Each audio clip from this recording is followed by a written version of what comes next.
Hi there, this trap is called Dilworth is worth a piece, and it's in the Dilworth variation of the Spanish.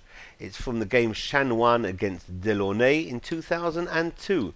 e4, e5, knight f3, knight c6, and bishop b5. The Spanish a6 will send the bishop back to a4, knight f6 hits the pawn on e4, white will castle here, and black can go for the closed variation with bishop e7, or the open variation by capturing on e4, knight takes on e4.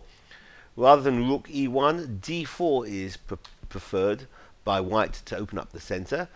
Black will defend with b5, sending the bishop back to b3, and black consolidates the center and defends the knight on e4 with the move d5. Now white gets the pawn back, d takes on e5, hitting the pawn on d5. That's going to be defended by bishop to e6. In this very common position, white's most usual move is c3, and that's been played by Karpov, Ivanchuk, Morozevich, and Grischuk. Kasparov has preferred knight bd2 and bishop e3 in this position, but after the most popular c3, black develops the king's bishop to c5. Knight bd2 challenges the knight on e4, but black just puts the king into safety with castles, and bishop c2, rerouting the bishop along that very important diagonal with pressure on the knight on e4. And this is where black can go into the Dilworth variation, and Arthur Yusupov is one of the few grandmasters who has frequently played this variation, and it involves knight takes on f2, where black's going to get a rook and a pawn for two minor pieces. After rook takes on f2, rather than capture immediately bishop takes on f2, black first wants to open up the f-file with f6, and after e takes f6, now bishop takes f2 check, king takes f2, and queen takes on f6. Pressure along that f-file.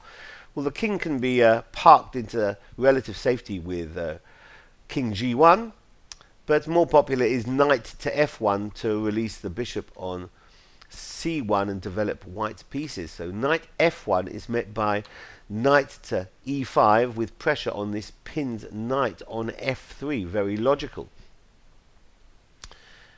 Bishop e3. White develops the queen's bishop, and black ideally would love to be able to play bishop to g4 now, pinning that knight, but that will only drop the d pawn.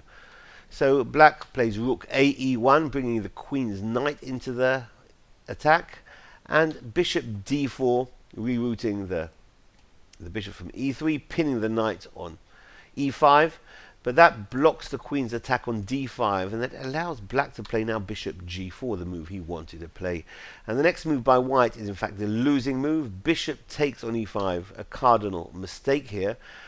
After that trade, rook takes on e5, black is very close to winning. Logical, perhaps, or appearing to be logical, is queen d3. This pin of the black bishop on g4 is really annoying. Queen d3 attacks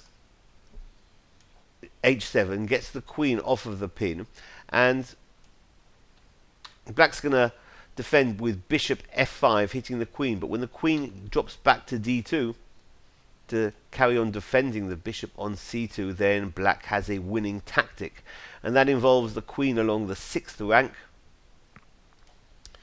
Queen to b6 is check, and that's going to send the king up to g3. Now the queen goes back along the 6th rank to g6. Queen g6 is check, supporting the bishop on f5, and that's going to pick up white's bishop on c2. So this has been called Dilworth is worth a piece in the Dilworth variation of the Spanish. Thanks for watching. Bye bye.